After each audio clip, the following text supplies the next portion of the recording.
우리는 지난 시간에 우리는 그리스도 안에서 한 몸입니다 라는 제목을 가지고 함께 말씀을 나누었습니다. 교회는 다양성을 갖고 있기도 합니다. 그 다양성이라고 하는 것은 여러 생각들이 있고 가치관이 있고 그들이 갖고 있는 목표와 비전이 다 다릅니다. 성별도 다르고 출생지도 다르고 나이도 다르고 다 다릅니다. 그래서 우리가 그 다양성 속에서 우리들이 하나된 공동체 안에서 어떻게 믿음을 지켜갈 수 있을까?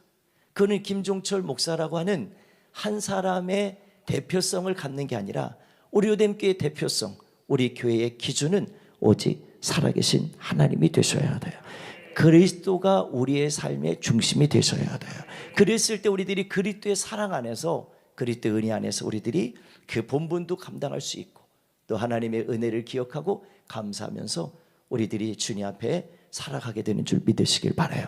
그런 사람들이 다양하지만 하나된 마음으로 모아서 함께 서로 사랑하고 서로 축복하고 그 은혜를 나누게 되는 줄 믿으시길 바라요. 오늘 본문은 우리가 오늘 성도님이 읽어주셨는데 서두에 이렇게 기록했어요. 시작을 사랑에는 거짓이 없나니 이렇게 돼 있어요. 사랑에는 거짓이 없나니. 한번 고백해 볼까요? 사랑에는 거짓이 없나니.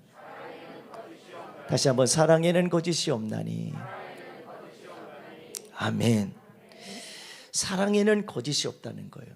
그걸 제가 이거를 이렇게 생각해 봤어요. 사랑에는 거짓이 없다. 그러면 반대로 사랑에는 진실할 때 어떤 일이 일어납니까? 행복이 일어나요. 기쁨이 일어나죠. 즐거움과 감사가 나타나죠. 그런데 그게 거짓이 된다는 거예요. 그 사랑이. 그 마음이 거짓이 돼버린다는 거예요. 그 성경은 참 많은 부분들을 이야기하면서 우리 가운데 아주 중요하게 여기고 생각하고 기억하면서 그거를 말해주는 것이 하나가 있어요. 뭐냐면 하나님을 예배할 때도, 내가 누군가를 사랑할 때도, 내가 누군가를 섬길 때도, 내가 믿음으로 기도하고 믿음의 삶을 살아갈 때도 모든 삶에 하나님을 향하여 살아가지만 그 살아갈 때 우리들에게 요구하는 것이 하나가 있어요. 그게 뭐냐면 우리의 마음이에요. 마음. 이 마음이 하나님 앞에 진실하게 서기를 원하는 거예요. 사랑하는 사람이 뭔가 다툼이 일어났어요. 왜 다툼이 일어났겠어요? 사랑했던 사람들이 다툼이 일어나는 건 다른 게 아닙니다. 사랑이 변질돼서 그래요.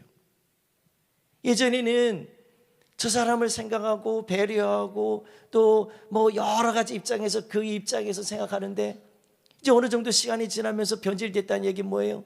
나한테 맞춰달라는 거예요. 내가 원하는 대로 해달라는 거예요. 안 해주면 뭔가 변질된 것을 느껴서 서로 함께 할 수 없는 상황에 가버리고 마는 겁니다. 믿음의 삶도 그런 것 같아요. 내가 믿음의 삶을 살아가는데 사랑엔 거짓이 없다. 오늘 이 자리에서 여러분들 예배하면서 어떻습니까? 우리들이 거짓된 마음으로 예배하는 사람 겉으로 표 잘 안 납니다. 근데 앞에서 보면 그런 마음들이 가끔씩 보입니다. 진실하지 못한 예배를 드리는 분들이 가끔 보입니다. 진실하지 않는 마음으로 찬송하고 기도하는 것이 어떤 때는 보입니다. 그러니까 그런 마음들이 왜 보일까요? 나는 숨기고 있는데 그런데 다 드러납니다. 너무 신기할 정도로 드러납니다. 저는 짧은 인생을 살아왔지만 살아오면서 참 어려운 게 하나가 있어요. 사랑하라, 사랑하라. 근데 이 사랑하라는 말이 참 좋은 말이기도 한데 참 어려운 거예요. 왜 어려운가 봤더니 내 기분과 감정으로 뭔가 사랑하려고 하니까 그게 기준이 되니까 그게 어렵더라는 거예요. 그 사랑이라고 하는 그 하나가 왜 사람들을 감동시키고 아름답게 하는지는 분명히 알고 있는데 왜 그것이 전달이 안 될까? 그건 내 감정으로 하기 때문에 그래요. 예배도 마찬가지라는 거죠. 하나님을 향하여 감정으로 예배하는 사람은요, 하나님 기쁘시게 할 수 없어요. 그 마음이 왜 그러냐면 시간에 따라 상황에 따라 변질되기 때문이에요. 그 마음은 언제든지 다 드러나게 돼 있어요. 그래서 하나님은 그 마음과 뜻을 다하여 하나님을 사랑하라라고 하는 것은 온 마음을 다해서 사랑하라는 것은요, 그 마음이 변질되지 않고 기분 감정이 아니라 하나님 앞에서 내가 하나님이 나를 구원하신 살아계신 하나님이십니다, 이 사실을 믿고 믿음으로 내가 행하기 시작할 때 하나님은 거기에 반응해 주시고 또한 우리들이 그게 하나님의 사랑의 말씀에 우리들이 반응하기 시작할 때 거기에는 엄청난 역사가 이루어지는 줄 믿으시길 바라요. 저는 어렸을 때 제가 몇 번 여러분들에게 말한 적이 있어요. 참 제가 어리석은 게, 참 내가 미련한 게, 제가 우리 성도들한테 그런 적이 있어요. 제가 자라면서 남자 4명만, 사형제 중에서 제가 셋째거든요. 남자 4이서 아버지 5, 엄마 여자는 오직 하나. 그러고 살다 보니까 제가 느끼는 게 있어요. 기억을 못할 뿐이지 기억을 한다고 해서 찾아보니까 제가 여러분들한테 제가 엄마 품에서 이렇게 아들 사랑해 이런 얘기를 별로 들어본 적이 없다고 그랬잖아요. 그렇게 느껴본 적이 없다고 그랬잖아요. 근데 그건 내 생각이더라고요. 우리 교회에 아주 아이들이 이렇게 조그맣게 자라는 아이들을 보면서 엄마들이 어떻게 아이들을 사랑하는지를 봐요. 엄마들이 어떻게 우유를 먹이는지를 봐요. 그리고 어떻게 아이들에게 똥과 오줌을 어떻게 처리해 주는지를 다 봐요. 제가 그걸 보면서 제가 미처 생각하지 못하고 내가 그 소중한 것을 잃어버렸다는 생각이 든 게 그 아이들을 보면 부모님이 어떻게 사랑하는지를 보니까 내가 참 어리석더라는 걸 깨달았어요. 저는 어렸을 때 일을 하나도 몰라요. 그 아이들이 엄마가 나를 어떻게 사랑했는지 걔들 다 몰라요. 똥오줌을 10,000번을 갈아준다는 걸 잘 몰라요. 10,000번. 잘 모르시군요. 10,000번을 한대요. 아이들한테 똥오줌 갈아주는 걸 10,000번을 한답니다. 살아가면서. 그 기저귀를 갈아주는 게 10,000번이래요. 근데 10,000번 뿌니까 더 될 것 같아요. 근데 그 모습을 우리들은 하나도 기억을 못하는 거예요. 그걸 기억을 못하니까 자꾸 어떻게 해요? 엄마가 나한테 이렇게 할 수 있냐고, 아버지가 나한테 그렇게 할 수 있냐고 막 이렇게 따지잖아요. 아니 날 낳아놓고서 왜 그렇게 나를 힘들게 하냐고, 그런 엉뚱한 소리를 하는 거예요. 제가 그 마음이 불현듯 들면서 야, 내가 참 어리석구나. 내가 좋은 것만 기억하고 싶고 기억이 안 나면 아니라고, 정말 틀리다고 이야기를 하고 있구나. 이 생각이 들면서 이 말씀에 참 많은 걸 깨닫게 했어요. 사랑에는 거짓이 없나니, 사랑에는 거짓이 없나니. 그러니까 내가 느끼는 대로만 이야기하면 안 된다는 거죠. 이 사랑에는 거짓이 없다는 거는요, 아주 근간이 되는 것이 하나가 있어요. 이 모든 것의 근간이 되는 것이 한 가지가 있어요. 그게 뭐냐면 하나님 사랑에서 이 일이 이루어져야 돼요. 하나님 사랑에서 이 모든 것이 기본이 돼야 돼요. 이거 빠지고 내가 뭔가 감정으로 한다든지, 내가 무슨 생각으로 한다든지, 내가 무슨 행위로 뭔가를 하려고 한다든지, 그러면 내 안에 나타나는 결과는 뭐냐면, 내 안에는 어떤 때는 내 감정으로 누군가를 대하게 되고 거짓으로 말하게 되고 생각과 마음을 그렇게 흐트러 놓을 수 있다는 거예요. 이 본질이 상실될 수 있다는 거예요. 근데 하나님이 저 사람들에게 요구하는 건 그것이 아니에요. 하나님의 사랑을 받은 우리들은 여기서 말하고 싶은 거 뭐냐면, 사랑엔 거짓이 없나니 라고 하는 것에는 엄연한 의미에서 보면 여기에 사랑의 근간과 이 아주 기본이 되는 것이 무엇인지를 모르면 우리는 거짓으로 이야기할 수 있고 거짓으로 행동할 수 있고 거짓 우리들이 살아갈 수 있다는 거예요. 우리가 로마서 1장부터 11장까지는 그 이야기를 했어요. 굉장히 교리적인 부분, 이 복음에 대한 뭔지, 이거에 대한 실제적인 것들을 굉장히 많이 나누었어요. 근데 이 12장부터 우리 가운데 이제는 어떻게 한다고 그랬죠? 삶으로서 우리들이 어떻게 예배자가 되고 구원받은 은혜의 삶들을 살아갈지를 이야기한다고 그랬어요. 근데 그 부분을 시작하면서 예배의 부분을 생각하고, 그리고 서로 지체를 이야기하고, 그러면서 우리 가운데 요구하는 게 이 부분인데, 오늘 이 부분인데, 그 사랑의 근간이, 사랑의 기본이 되는 모든 삶의 근간은 다른 게 아니라 내가 하나님을 사랑하는 것도 있겠지만 하나님이 먼저 나를 사랑해 주신 것을 기억해 보면, 그 기억해 주시는 그 사랑이 얼마나 귀한지를 알면 우리들이 누군가에게 거짓으로 말할 수 없다는 거죠. 거짓으로 우리들이 행동할 수 없다는 거예요. 그 말의 진리를 따져보니까 내가 하고 싶은 것이 아니라 하나님의 그 사랑을 받은 자로서 우리들이 서로 사랑하라. 아멘. 이 마음을 주시는 것 같아요. 우리는 사람은요 그런 것 같아요. 본능적으로 생각하고 본능적으로 행동하는 게 대부분인 것 같아요. 근데 우리는 어떤 사람이요? 하나님의 자녀들입니다. 하나님의 구원을 받은 사람들입니다. 하나님의 은혜를 입은 자들입니다. 우리는 어떻게 살아가야 되면 우리는 본능적으로 사는 자들이 아니라 우리는 한번 이 앞에 있는 말을 한번 읽어보도록 할게요. 시작. 사람은 육적인 본능대로 산다. 그러나 하나님의 사람은 영적인 본능으로 산다. 아멘.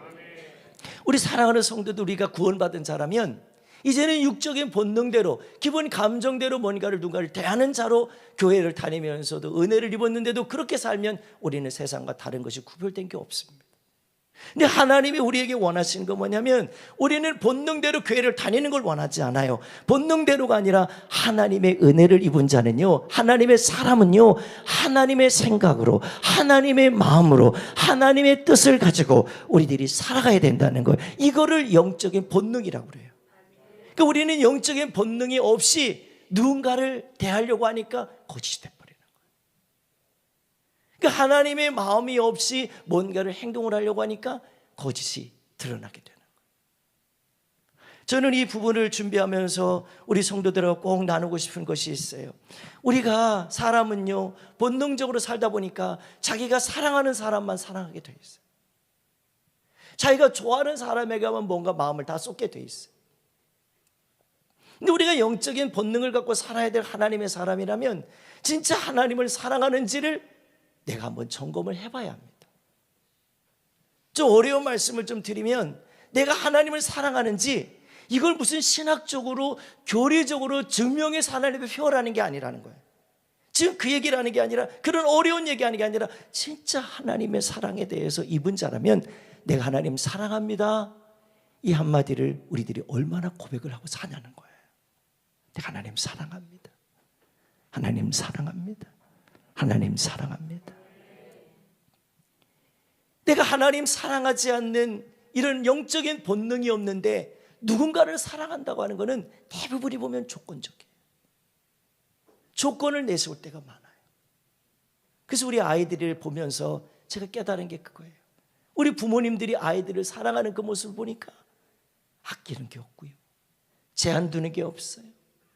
내가 피곤하다고, 내가 아프다고, 내가 힘들다고 그거를 제한 두고 사랑하는 일을 포기하지 않아요. 모르겠습니다. 아비들은 다 그럴지 모르겠는데 우리 어미들을 보니까, 엄마들을 보니까 아이를 향한 그 마음을 쏟는 것을 보면요, 제한을 두지 않아요. 내가 아프다고 아이에게 젖을 주는 것을 게을리하지 않더라고요. 우리 부모님들이 아이들이 아플 때 내가 피곤하니까 아픈 거에 대해서 별로 신경 쓰지 않는 일들을 자꾸 만들어서 그 아이를 더 아프게 하는 일은 없는 것 같아요. 그러니까 육적인 부모가 자식을 사랑하는 일에도 본능적으로 하지 않아요. 그냥 그 단순한 본능이 아니에요. 그냥 내 아이니까가 아니라 아이를요, 태어나게 한 이 아이를 낳은 부모의, 엄마의 마음속에는 그 마음들이 너무나도 소중하게 담겨 있는 거예요. 하나님 우리를 사랑할 때 무슨 조건으로 사랑하지 않으셨다고 그랬어요. 독생자 예수 그리스도를 십자가에 못 박게 해서 우리들을 죽기까지 사랑하시게 한 것을 보니까 거기에 무슨 조건을 걸지 않았어요. 김종철 목사, 너 이러니까 내가 너를 이만큼밖에 사랑할 수 없어, 이렇게 말하지 않으셨어요. 나를 사랑하는 일에 있어서는요, 무슨 제한을 두지 않았어요. 내가 너를 사랑하는데 어디까지 사랑하냐, 끝이 없다는 거예요. 그리고 독생자를 죽여서까지 사랑해서 그 죽기까지 해서 나를 살리고 싶다는 거예요. 그러고 보니까 내가 누군데, 내가 어떤 사람인데 이런 사랑을 받을 자격이 있나 생각해 보니까요, 아이고. 그래서 하나님의 사랑을 생각해 보니까 너무 큰 거예요. 그 크신 하나님의 사랑이라는 찬양에 그런 고백이 있잖아요. 하늘을 두루마리 삼고 바다를 먹물 삼아서 하나님의 사랑을 기록하려도 다 기록을 할 수 없대요. 그런 사랑이 얼마나 큰 사랑이길래 바닷물, 그 먹물, 저도 아직까지도 잉크 한 병 사갖고 제 개척 때 잉크 한 병 사는 게 있는데 그거 3분의 1도 아직도 못 썼어요. 그 별것도 아니 조그만 양밖에 안 되는데도 그거 갖고 무진 썼는데도 그거 다 안 따랐어요.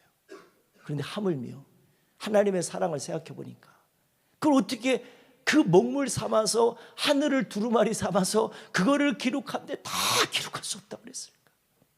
그러고 보니까 내가 얼마나 많은 부분에 하나님의 사랑에 대해서 생각하기보다 내가 이런 사랑을 받고 싶다는 생각 때문에 하나님의 사랑을 얼마나 많이 제한하고 그 제한된 마음으로 내가 사랑만 받고 싶어 했는지 확 드러나더라. 그래서 여러분들에게 좀 전에 그런 말을 물어본 거예요. 내가 하나님 얼마나 사랑하는지, 얼마나 고백하고 사는지 한번 우리 점검해 보자는 거예요. 그러면 내가 거짓으로 사랑하는지 진실로 사랑하는지 그것이 확 드러날 거예요. 더 구체적으로 말하면 내가 오늘도 예배하면서 하나님 사랑합니다. 지난주는 사랑해서 막 엄청나게 뜨거웠는데 왜 오늘은 왜 이렇게 하나님을 찬양하고 사랑하는 일에 있어서 왜 이렇게 미적지근할까? 변질돼서 그래. 마음이 지금 변질돼서 그래. 그러니까 하나님을 사랑하는 일에 있어서 사랑은 거짓이 없나니 하나님의 사랑은 거짓이 절대 없어요. 그럼 우리들이 왜 이 말씀을 읽으면서 우리들이 주의 말씀을 깨닫고 우리들의 삶의 은혜를 받아야 될까? 이유는 내가 너무나도 많은 부분에 제한을 두고 또 조건을 걸고 그러다 보니까 내가 받고만 싶은 것을 생각하니까 하나님을 사랑하는 일에 거짓을 자꾸 만들어가는 거예요. 며칠 전에 우리 아이들한테 아침 예배 나오는 우리 아이들 요즘 성경을 매일 5장씩 읽고 학교를 가요. 유치부 아이들은요, 우리 아이들이 목양실에 들어와서 영상을 보고 아이들이 말씀을 이렇게 보고 들어요. 근데 아이들한테 가인과 아벨 이야기를 읽어줬어요. 그걸 보게 했어요. 그랬더니 아이들이 그걸 다 알고 있어요. 몇 번을 봤던 터라 그걸 아는 게 아니라 얘들이 이런 마음이 있어요. 어떤 마음이냐면 하나님이 기뻐하는 예배가 뭔 예배인지, 그리고 누가 하나님을 기쁘시게 한 예배를 드렸는지 그걸 알아요. 아주 신기해요. 그런 아이들, 조그만 유치부 아이들이 그걸 알아요. 그래서 하나님 앞에 예배할 때 하나님이 이 예배를 받아줬다, 누구 예배를 받았다, 이걸 알아요. 얘들에게 사랑엔 거짓이 없나니 악을 미워해라 이렇게 얘기하지 않아요. 근데 아이들이 그 영상을 본 것만으로도 하나님을 예배할 때는 이렇게 예배해야 되는구나, 하나님이 기뻐하는 예배는 이거구나, 누구를 기뻐했는지 하나님이 아시는구나, 이걸 알더라는 거예요. 제가 이 모습을 보면서 참 은혜가 됐던 게 그거예요. 어린 아이들에게도 이 사랑이 뭔지를 애들이 알고 있다는 거예요. 어려운 게 아니라는 거예요, 사랑하는 데는. 근데 그 사랑 안에는 그런 마음들이 있다는 거를 애들이 모를 때가 아니라 하고 싶지 않을 때가 있어요. 그때가 언제냐면 자기가 하고 싶은 대로 하고 싶을 때, 내 기분 상태가 어떻다는 이유 때문에 그 사랑을 제한을 두고 하기 싫은 거예요. 저는 그러면서 이 부분을 준비하면서 왜 사랑에는 거짓이 없나니 각 지체에 대해서 이야기하면서 교회는 이런 각 지체들이 모여있는 가운데서 분열되지 않고 하나가 되기를 원하는 마음으로 이야기하면서 이 9절부터 왜 이 부분을 사랑엔 거짓이 없나니 악을 미워하고 선에 속하라, 형제를 사랑하여 서로 우애하고 존경하기를 서로 먼저 하고 부지런하여 게으르지 말고 열심히 불구추를 섬겨라, 소망 중에 즐거워하고 환난 중에 참고 기도에 항상 힘쓰고 성도들의 쓸 거를 공급하여 선대접하기를 힘쓰라. 이 이야기를 여기다가 쭉 써놨을까? 저는 이런 마음들이 들었어요. 이거를 기록할 때는 분명히 뜻이 있고 목적이 있는 거예요. 성경을 우리 가운데 주신 말씀은요, 성경 말씀을 주신 거는 다 목적이 있습니다. 그냥 갑자기 적어진 게 아니에요. 우리 로뎀교회 이 말씀을 주시는 음성으로 들을 수 있기를 바라요. 로뎀교회라고 하지 말고 오늘 나에게 주시는 하나님의 음성으로 들을 수 있게 되길 주의 이름으로 축복합니다. 아멘. 저는 이 부분을 준비하면 우리 성도들에게 당부하고 싶은, 우리 함께 노력하고 싶은 것이 3가지가 있어요. 오늘 본문을 보면서 나누고 싶은 것이 3가지가. 첫째는 이 부분을 보면서 우리들이 먼저 사랑하자, 이 마음을 좀 갖고 싶어요. 한번 따라해보세요. 먼저 사랑하자. 아멘. 우리 말씀을 한번 앞에 보고 하나 읽어봤으면 좋겠어요. 요한복음 13장 34절에 보니까 한번 쉬운 성경을 앞에 기록을 해놓았습니다. 한번 보겠습니다. 함께 읽습니다. 시작. 내가 너희에게 새 계명을 준다. 서로 사랑하여라. 내가 너희를 사랑한 것 같이 너희도 서로 사랑하여라. 자, 여러분들 이 말씀을 잘 보세요. 내가 너희에게 새 계명을 준다는 거예요. 주님이 우리 안에 주시는 계명이 왜 새 계명일까? 그러면 전에 있었던 계명은 옛 계명일까요? 주님이 새롭게 하셨으니까 새 계명인 거예요. 그거는 옛 계명이라고 하는 것은 우리들이 지난 수요일 저녁에 옛 계명에 대해서 이야기를 나눴어요. 그 부분을 이야기하면서 그래서 이거는 모세에게 이스라엘 백성들에게 주시는 하나님의 약속을 한 거를 백성들에게 선포한 내용을 옛 계명이라고 했어요. 그런데 이 부분은 새 계명은요, 직접 하나님께서 우리 가운데 오셔서 이 말씀을 주시면서 우리를 어떤 삶으로 만들었어요? 우리는 하나님의 자녀된 권세를 얻게 하는 자녀된 은혜를 주셨어요. 그 은혜를 입은 우리들에게 너희들이 은혜를 입었느냐? 그러면 이제는 이 계명을 갖고 너희들도 그렇게 사랑해라. 그리고 그렇게 삶을 살아라. 그러면 내가 너와 함께 해줄 것이고 내가 너와 함께 하면서 모든 일을 이루어 주겠다고 약속하셨어요. 그래서 새 계명이라고 하는 거예요. 그 새 계명을 우리들이 받고 살아가야 되는데 어떻게 새 계명을 줬냐면 이것이 없었던 게 아니에요. 있었던 건데 주님이 우리를 새롭게 자녀된 거듭남을 주셔서 구원받은 자녀된 권세를 주셔서 그 삶을 살아가는 사람들이 이 마음을 갖고 살아라. 그래서 주님이 말씀해 주셔서 새 계명이 된 건데 여기 보니까 그래서 내가 너희를 사랑한 것 같이 너희도 서로 사랑하여라. 아멘. 굉장히 중요한 말씀인데 이 부분을 사실 저와 여러분들이 이 말씀 앞에 1번이라고 딱 쓰고 먼저 사랑해라 이렇게 보니까 사실 이게 좀 전에 말씀드린 정확하게 말씀드린 모든 것들을 생각해 보니까 먼저 사랑하기가 쉽지가 않아요. 왜? 자꾸 내 기분이나 내 생각이나 내 편을 생각하고 나에게 도움을 줄 자를 생각하고 나에게 피해를 줄 자를 생각하고 나에게 원수를 생각하고 나를 어렵게 하는 사람들을 생각해 보니까 이 부분이 너무 힘든 거예요. 그래서 주님이 말씀하신 거예요. 뭐라고요? 내가 너희를 사랑한 것 같이 너희도 서로 사랑해라. 아멘. 요한 1서의 이 부분을 더 구체적으로 이야기하는데요, 요한 1서 4장 20절에 이렇게 주님이 요한을 통해서 더 말씀해 주신 것이 하나가 있어요. 한번 읽어보도록 할게요. 시작. 어떤 사람이 나는 하나님을 사랑해요 라고 말하면서 그의 형제를 미워하면 그는 거짓말쟁이입니다. 이는 눈에 보이는 자기 형제도 사랑하지 못하면서 보이지 않는 하나님을 사랑할 수 없기 때문입니다. 이 말을 쉽게 하면 보이는 부모한테도 잘 사랑하지 않고 보이는 아내나 남편에게도 보이는 자녀에게도 보이는 교우들이나 혹은 목회자나 우리 모두가 그 사랑을 입은 자인데 그렇게 그 안에서도 사랑하지 않는데 보이는 존재도 그렇게 하지 않는데 어떻게 보이지 않는 하나님을 사랑할 수 있겠냐는 거예요. 이 말씀을 요한이 주신 말씀을 다시 한번 생각해 보니까 우리들이 보이지 않는 하나님이니까 내 마음대로 해도 되고 보이는 사람이니까 내가 뭔가 격식을 갖춰서 해야 되는 이런 기준을 두는 것이 얼마나 어리석고 무지한지를 우리들이 깨닫게 되는 거예요. 보이지 않는 일에 대해서 우리는 안 보이니까 내 마음도 해도 된다는 이런 생각은 우리 가운데 하나님이 약속하신 법에는 없더라고요. 도리어 주님은 보이지 않는 일들에 대해서 더 많이 마음을 많이 두고 그렇게 삶을 살라는 거예요.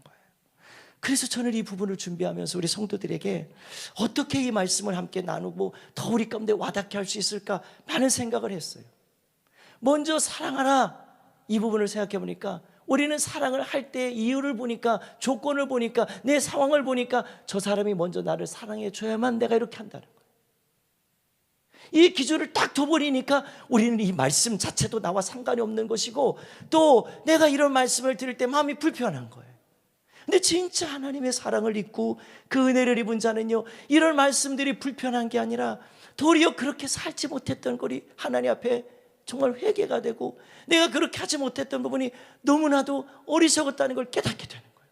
내가 기억하고 싶은 것만 기억하려고 하는 이런 잘못된 생각이 하나님의 사랑조차도 하나님의 은혜조차도 우리들이 수없이 많이 제한을 하고 있다는 사실이에요. 그래서 이 사도 바울은 이 부분을 그래서 사랑엔 거짓이 없다 그러면서 이 부분을 이야기하는데 여기는 지금 10가지를 이야기를 했어요. 10가지를. 이 부분의 10가지를 보니까 제가 정리해 보니까 그렇더라고요. 첫째는 악을 미워하고 선에 속하라, 형제를 사랑해라, 서로 존경해라, 부지런해라, 열심을 품고 주를 섬겨라. 그리고 6번째 보니까 소망으로 즐거워해라, 환난 중에 참아라, 기도에 항상 힘써라, 쓸 것을 공급해라, 손님을 대접해라.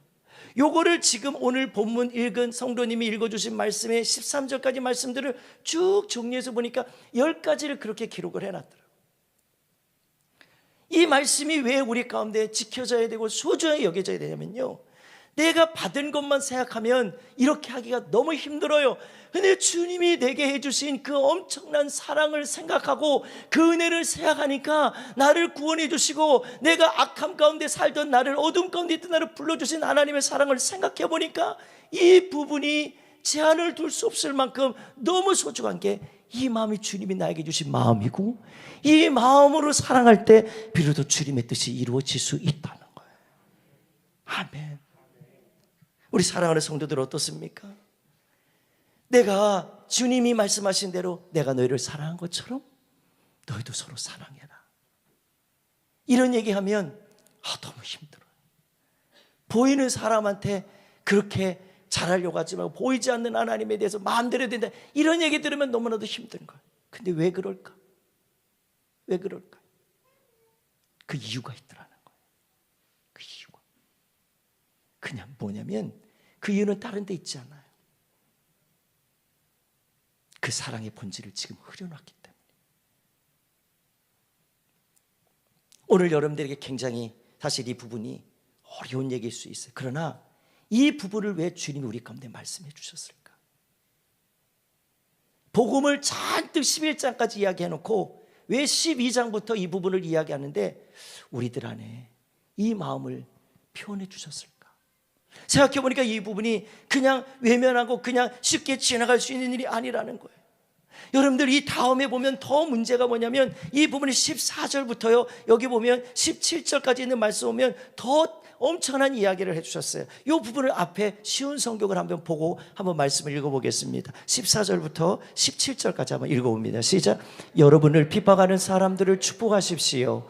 그들을 위해 복을 빌고 저주를 하지 마십시오. 기뻐하는 사람들과 함께 기뻐하고 슬퍼하는 사람들과 함께 슬퍼하십시오.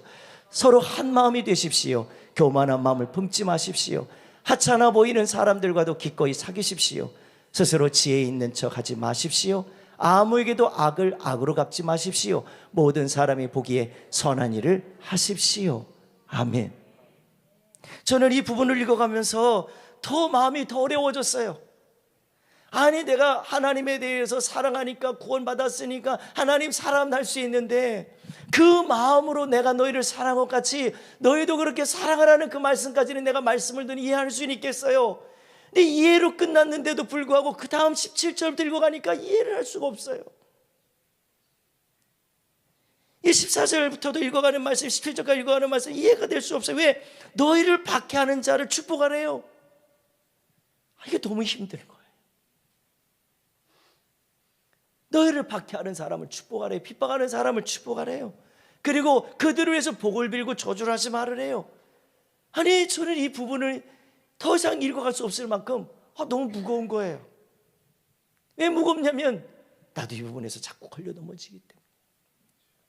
근데 주님은 이거를 뛰어넘는 사랑을 하시라는 거예요. 에이, 목사님, 주님이니까 그렇게 했죠, 하나님이니까 그렇게 했죠. 근데 하나님이니까 그렇게 해주라고 하는 생각으로 딱 퉁쳐서 끝내버리면 우리는 결과적으로 뭐예요? 나는 그렇게 하지 않아도 된다는 생각을 갖는 거예요. 또 혹은 내가 그렇게 하지 않아도 나는 상관없다는 거예요. 하나님만 나만 사랑해 주시면 된다는 거예요. 아니라는 거예요. 저는 이거를 우리 삶으로 한번 적용해서 생각해 봤어요. 멀리 생각하지 마십시다. 뭐 해외를 생각하지 말고 우리나라 전체까지 생각하지 말고 그냥 가까운 우리 교회, 그리고 우리 가정, 우리 사랑하는 식구들 한번 생각해 보자는 거예요. 어떤 식구가 나한테 핍박을 주려고 우리를 그렇게 하게 합니까? 어떤 누가, 우리 식구들 중에 누가 나를 악함을 품고 나에게 저주를 쏟으려고 그렇게 사는 식구들이 어디 있겠어요? 하물며 우리는 하나님의 사람들이에요. 하나님의 은혜를 입은 자들이에요. 하나님의 은혜를 입고 구원받아서 영원한 천국이라고 하는 이 엄청난 영광의 나라를 소망할 수 있는 은혜를 입은 자가 바로 저와 여러분들인 줄 믿으시길 바라요. 근데 우리들이 그렇게 살아가야 할 그 엄청난 영광을, 내 자격 조건 여한 없이 하나님의 주신 이 엄청난 은혜를, 내가 무슨 자격과 조건에 대해서 구원받지도 않았는데 나는 당연한 듯이 구원받아야 되고, 나는 당연한 듯이 하나님께 복을 받아야 되고, 나는 당연한 듯이 하나님의 사랑을 입어야 된다는 생각 속에 사로잡히면 그 마음의 다음은 뭐가 있냐면 내 마음이 변질되면 하나님도 버리겠다는 거예요. 예배도 포기하겠다는 거예요. 영적인 삶에 대해서 관심을 안 갖겠다는 거예요. 그리고 내 마음대로 내가 살고 싶은 대로 또 다시 돌아가서 예전처럼 살겠다는 거예요. 이게 바로 하나님의 은혜를 저버리고 마음이 별진된 자의 모습인 거예요. 그러고 보니까 주님이 왜 그토록 원수를 사랑하라, 핍박하는 자에게 왜 축복하라, 그리고 복을 그들에게 더 빌어라, 저주하지 마라, 이런 이야기를 쭉 하면서 왜 도리어 우리들이 그들을 향해서 더 화목하라고 이야기했을까? 오늘 18절에 분명히 다시 한번 우리 한번 읽어볼까요? 그 다음에 이렇게 얘기했어요. 여러분들 이렇게 한번 읽어보면 얼마나 큰 은혜가 될지 모르겠는데 한번 읽어보겠습니다. 시작. 여러분 쪽에서 할 수 있는 일이라면 모든 사람과 더불어 뭐 하라고요? 화평하게 지내십시오. 아멘. 원수를 맺지 말라는 거예요. 원수를 맺겠다고 생각하는 그 마음이 벌써 우리 안에 사단이 우리를 하나님의 은혜 안에 분리시키려고 하는 그런 마음들인 거예요. 이게 얼마나 무서운 마음인지를 우리들이 잘 이게 느껴지지 않으면요, 우리는 가족도 미워할 수 있어요. 남편과 부부간의 사이에서도 그렇게 미움을 가질 수 있어요. 심지어는 부모와 자식 간에도 그렇게 할 수 있어요. 저같이 어리석어서 내가 느낄 수 있을 만큼, 뭔가 알 수 있을 만큼, 보고 듣고 내 몸이 느낄 수 있을 만큼의 그런 거를 기억 못하니까 엄마가 나를 위해서 안아준 것이 별로 기억이 안 난다고 얘기했잖아요. 나는 부모님들, 엄마들이 아이들을 사랑하는 거 얼마나 뽀뽀를 하려도 몇 번 하는지 몰라요. 얼마나 아이들과 눈 마주치면서 기뻐하고 막 좋아하고 막 행복하고, 피곤해도 그냥 네 얼굴 보고 난 산다 이러고 그 막 얼마나 많이 사랑하는지 몰라요. 나는 그런 기억이 생각이 안 나서 내가 엉뚱한 소리를 했더라고. 하나님의 사랑이 지금 나한테 뭔가 굉장한 그런 축복이나 능력이나 무슨 엄청난 은사를 받아야만 하나님 날 이만큼 사랑해 주니까, 이래서 하나님을 향하여 그거 못 받으면 하나님 사랑 안 하고, 그거 받았으니 난 하나님 찬양해요, 모든 삶을 다 드릴게, 이러해야 됩니까? 아니라는 거예요. 저같이 어리석어서 무지해서 내가 기억하고 싶은 것만 기억하려고 그래요. 아니요, 하나님은요 우리들을 사랑하실 때, 우리들에게 복을 주실 때, 우리들에게 인도해 주실 때, 우리들을 도와주시기를 원하실 때, 우리를 위로하고 섬기시고 우리의 모든 사랑을 쏟아부어 주실 때, 이런 조건이나 이런 상황 우리를 함께하지 않았다는 거예요. 도리어 우리들은 자격이 없지만 하나님의 그 사랑, 우리를 사랑해 주셔서 자녀된 권세도 주시고 이 은혜도 주시고 이렇게 예배할 수 있게 해주시고 이렇게 해주셨다는 거예요. 내가 이거를 기억을 못한다고 나 하나님의 자녀가 아닌 게 아니에요. 하나님의 자녀 맞아요. 그런데 이거를 왜 우리 가운데 그렇게 삶을 살라면서 이걸 기억하라 하셨을까 생각해 보니까 다른 게 아니더라고요. 그거 잃어버리고 변질되는 게 벌써 하나님과 분리된 거예요. 몸은 여기 와 있어도 마음이 분리되면 그건 변질된 거, 분리된 겁니다. 우리 그래서 마음을요 하나님께 올려드리고 하나님께 믿음으로 고백하고 하나님께 내 모든 예배를 드릴 때, 마음을 다해서 예배할 때 주님은 그 예배를 받으시는 거예요. 그 예배를 드릴 수 있는 마음을 내가 도리어 더 마음을 갖고 살아가기 시작할 때, 도리어 많은 사람들과, 오늘 18절에 그랬잖아요, 모든 사람과 더불어 화평하게 하십시오.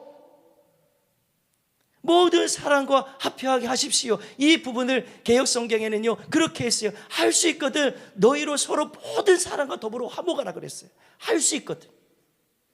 그게 무슨 얘기냐면, 할 수 있거든이 무슨 말이에요? 할 수 없다 생각하지 말고 해보자는 거예요. 해보자는 거예요. 해보자는 거예요.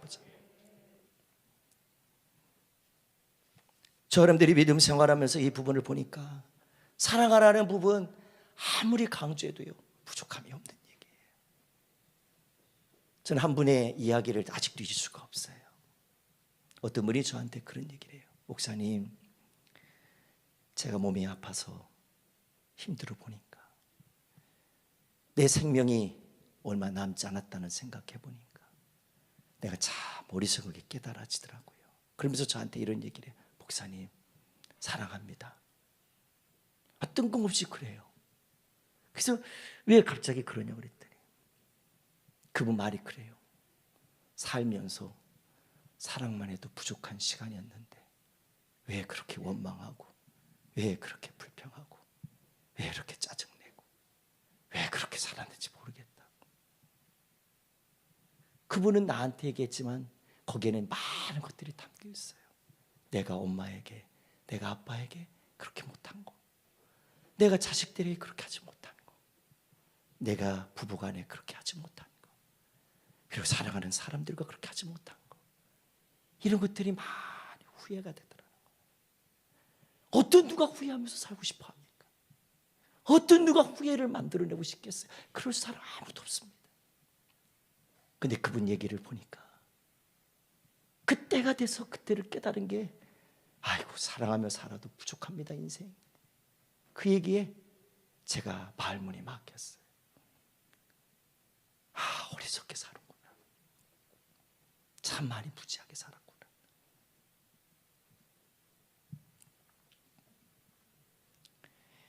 이 부분을 더, 오늘 읽은 본문은 아니지만 이 부분을 더 구체적으로 얘기하는 부분이 이 19절 말씀인데, 한번 19절 말씀 한번 다 같이 앞에 보고 읽어보겠습니다. 한번 읽습니다. 시작. 사랑하는 여러분, 여러분이 직접 원수를 갚지 말고 하나님의 진노에 맡기십시오. 성경에 이렇게 기록되어 있습니다. 주님께서 말씀하시기를 원수 갚는 것이 나에게 있으니 내가 갚을 것이라. 우리 증오할 수 있을 때 더 증오하지 마시고요, 원망하고 싶을 때 더 원망하지 마시고, 내가 악한 마음을 품고 도리어 더 사람을 정말 하지 말아야 될 말까지 다 쏟아내면서 했던 일들 우리 다 내려놓으시고, 우리 주님이 주시는 마음으로, 그 주님이 주시는 사랑으로, 그 은혜로 내가 너희를 그렇게 사랑한 것 같이 너희도 그렇게 서로 사랑해라. 아멘. 이 부분에는 더 나아가서 이야기를 많이 합니다. 관계만 이야기하지 않습니다. 우리 믿음의 사람이라면 어떻게 살아가야 될지에 대한 부분도 많은 부분을 이야기해 줍니다. 우리 교회가 매년마다 하는 일이 하나가 있어요. 주요 행사 중에 하나가 있어요. 복음면 나누기라고 있어요. 이걸 여러분들에게 왜 갑자기 뜬금없이 복음면이래요? 이럴 수 있을 텐데, 제가 이걸 나눠보면서 느낀 게 있어서 그래요. 작년에 코로나 때문에 많이 힘들어할 시기에, 재작년에도 코로나 첫 해를 보낼 때도 우리 교회에서 이 복음면을 했어요. 지금 아마 이번에가 아마 6회로 제가 알고 있는데, 이거를 해서 보내는데 그때는 여러분들에게 같이 이렇게 사랑을 받아서 그냥 전달만 했어요. 근데 이번에는 직접 작년에 성탄절쯤 돼가지고 문 목사님이랑 함께 우리가 이 문제를 갖고 어떻게 할까 기도하다가 하나님 감동 주신 게 있었어요. 많은 어려운 사람들 정말 많다.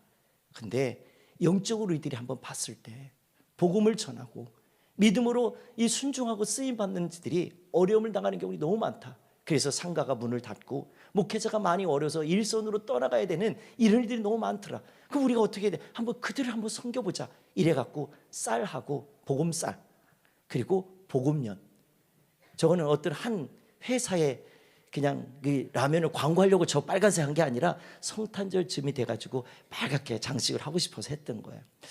그때는 이거를 가지고 직접 찾아다녔어요. 개척교회를 찾아다니고 전사님들 또 담임 목사님들 뵀어요. 좀 피곤했어요. 다니는데 차량을 막 장시간 운전하고 다니려고 하니까 마음이 너무 기뻤어요. 이게 목사의 마음에만 기쁜 게 아니라 성도들의 마음을 그대로, 이게 주님의 사랑이라고 이렇게 나누기 시작하니까 그게 얼마나 큰 은혜가 됐는지, 제가요 괜히 내가 한 것처럼 막 기쁜 거예요. 그럼 우리가 한 것이 아니고 우리 사랑 로뎀의 가족들이 생각하고 기도하면서 일을 했다고. 그러면서 나누는데 그분들이 너무 좋아하시는 거예요. 어떤 분은 그걸 받고서 저한테 이런 얘기를 하더라고요. 저희한테, 목사님 이건 내가 받을 게 아니네요. 제가 받은 셈 치고 이거를 우리 지금 더 힘들어하는 청년들에게 나누겠습니다. 일이 끝나고 나서 기도하러 오는 청년들에게 이 라면을 끓여서 먹이겠습니다. 이러면서 얘기해 주는데요, 그냥 감동이더라고요. 감동. 우리는 그냥 이걸 했을 뿐이에요. 그런데 했는 게 아니라, 그냥 한 게 아니더라고. 마음을 담았고요, 뜻을 담았고요, 주의 마음을 담으니까 이런 엄청난 역사를 이루더라는 거예요. 할렐루야. 사랑의 복음면, 여러분들이 이게 그냥 복음면이 아니에요. 그들의 마음을 위로하는 복음면이었어요. 복음면이었어요. 그들에게 쌀 한 톨이 그들에게는요 하나의 양식도 될 수 있지만 마음을 담은 진짜 영의 양식 같았어요. 우리 사랑하는 성도들이요, 우리 로뎀교회 이런 좋은 전통을 갖고 있어요. 이것 또한 우리들이 주의 마음으로 할 수 있는 거예요. 여러분들 이거 할 때 어떤 분은요 2박스, 3박스 막 내요. 그걸 헌신해요. 근데 그걸 돈으로 한 사람은요 돈이 적은 게 아니에요. 한 끼 가서 어디 가서 밥을 한 끼를 먹을래도 그 한 끼 식사 같이 식구들 4명이 가서 한 끼를 먹을래도 돈이 그냥 뭐 1, 2만 원 나가지 않잖아요. 외식 안 해보셨어요? 그렇잖아요. 근데 제가 만납교회 김병산 목사님이 그런 하나의 소스를 주시더라고. 한 셈 치고 헌신하기. 이게 무슨 말이냐면 밥 한 번 먹은 셈 치고 헌신해보자. 내가 어디 가서 여행 간 셈 치고 한번 해보자. 이랬더니 교회가요 어떤 한 분이 그 부분을 헌신해 주셨는데 그분의 간증을 이야기하고 싶어서 이야기를 꺼내 듣더라고. 무슨 얘기를 하고 싶었냐면 그 주님의 사랑 때문에, 그 은혜 때문에 그렇게 했다는 거예요. 한 아이가 불의의 사고로 운명을 한 거예요. 부모가 너무 마음이 아프잖아요. 어떡합니까? 더군다나 그 아이가 독자였나 보죠. 또 마음은 더 이루 형언할 수 없죠. 근데 그 목사님이 그렇게 광고 시간에 한 달 정도를 그렇게 했는데 그분이 직접 교통사고로 받은 보험금이나 이런 거 다 합쳐서 다 처리하고 남은 금액이 아마 제가 이런 얘기하면 또 오해하지 않으셨으면 좋겠어요. 그 교회는 엄청나게 큰 교회잖아요. 수만 명이 모이는 교회잖아요. 수많은 사람들이 있는 거예요. 근데 그분 한 분이 그거에 감동이 되셨나 봐요. 그걸 그대로 다 수억 원이 넘는 거예요. 그걸 갖다가 헌신을 하고 헌금을 했는데 신기하게도 그때쯤에 어떤 한 분이 일하다가 막노동판에서 일을 하다가 화상을 입으신 거예요. 전신 화상. 이 화상을 입은 가정이 어려워요. 너무 병원비 하루 가서 하루 벌어서 하루 먹고 살 밖에 없는 그런 어려움을 갖고 있는 분인데 이 일을 감동을 주셔갖고 이분한테 그 화상 치료를 다 하고 있는 아이들 다 교육을 시킬 수 있도록 그 부분을 다 헌신했다는 거예요. 그 이야기를 하면서 그 집사님의 마음을 이야기하는데 그 마음을 이야기했는데 뭐라고 얘기하냐면 우리 아이가 이렇게 아픔은 겪어서 지금 이렇게 결별을 해 있지만 영원히 만날 수는 없지만 그 아이가 하고 싶었던 이야기가 하나가 있더라는 거예요. 그게 뭐냐면 아이가 하나님의 사랑을 많이 입었다고 얘기했거든요. 그 사랑을 많이 받았다고 얘기했거든요. 그 사랑을 받을 거를 이제는 그 아이가 자라서 할 수는 없으니까 어떡해요? 그 사랑하는 마음을 한번 주고 싶어서 나누고 싶어서 당신들이 살면서 쓰려고 하지 않고 그를 나누려고 했다는 거예요. 그 마음을 보니까 어떤 사랑하십시오. 원수도 사랑하십시오. 핍박하는 자도 용서하십시오. 아무리 얘기해도 소용이 없어요. 그 얘기도 나와가 먼 얘기 같아요. 그런데 그런 간증 하나를 통해서 주시는 이 임팩트가 너무 큰 거예요. 감동이 되는 게. 그래서 여러분들에게 이 복음면이 그런 사랑하고 비교할 수는 없을지 모르겠어요. 그런데 제가 느낀 거는요, 그 느낌이나 그렇게 헌신하신 그 집사님의 이 헌신이나 별반 크게 차이가 느껴지지 않았어요. 왜? 제 마음에 기쁨이 있었고 감동이 있었고 그 마음을 주님 받으신다는 게 막 느껴졌어요. 아멘. 우리 사랑하는 성도들이요, 우리 로뎀교회가 많은 일을 하려고 하는 게 아닙니다. 많은 것들을 하고 싶은 게 아닙니다. 나를 위해서 체험으로 만족하지 말고 주님의 사랑으로 사랑해서 영원한 기쁨을 누리자는 거예요. 한번 우리 앞에 보고 한번 읽어볼까요? 제가 말하니까 빨리 지나갔잖아요. 앞에 보고 한번 읽어볼게요. 그거 한번 읽어볼게요. 자, 한번 나를 위한 체험으로 거기서부터 한번 읽어볼게요. 자, 시작. 나를 위한 체험으로 만족하지 말고 주님의 사랑으로 사랑하여 영원한 기쁨을 누리기를 바랍니다. 아멘. 우리 사랑하는 성도들이요, 오늘 이 시간에 다른 어떤 것보다도 두 번째로 여러분들이 부지런히 섬겨라, 세 번째로 주님처럼 축복해라 이야기를 하고 싶었어요. 오늘 이런 이야기, 많은 이야기 같지만 그런 핵심은 그거 하나입니다. 주님 안에서 주님의 마음으로 사랑하시고 섬기시고 삶을 사시라는 거예요. 그 한번 그분이 하신 말씀 마지막 요거예요. 사랑만 하고 살아도 시간이 부족하다. 한번 읽어볼까요? 시작. 사랑만 해도 시간이 부족하다. 여러분들 주님을 사랑하는 믿음 생활 우리들이 굉장히 많이 하실 것 같죠.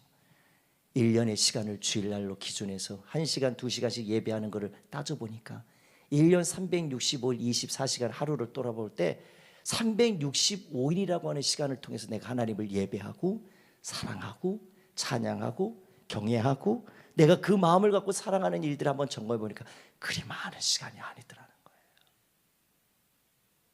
그리 많지 않더라는 거예요. 주님 우리에게 말합니다. 365일 자지도 않고 쉬지도 않고 무조건 사랑을 하지 않습니다. 아까 요한일서의 말씀 읽었죠? 보이는 사람한테만 잘을 요구하지 말고 보이지 않는 하나님을 사랑한다고 말하기만 하지 말고 내 이웃을 서로 사랑하고 내 이웃을 더 사랑하고 그렇게 할 삶을 살라는 얘기가 남의 얘기로 듣지 말고 우리 주의 음성으로 들으셔서 우리 가장 가까운 우리 부모님에게도 우리 사랑하는 자녀들에게도 우리 사랑하는 부부관계에도 형제들 안에도 특히 오래된 교회 주의 종들과 우리 성도들이 서로 하나가 돼서 주님 안에 하나가 돼서 서로 사랑하는 은혜들이 많아지게 되길 바랍니다. 아멘.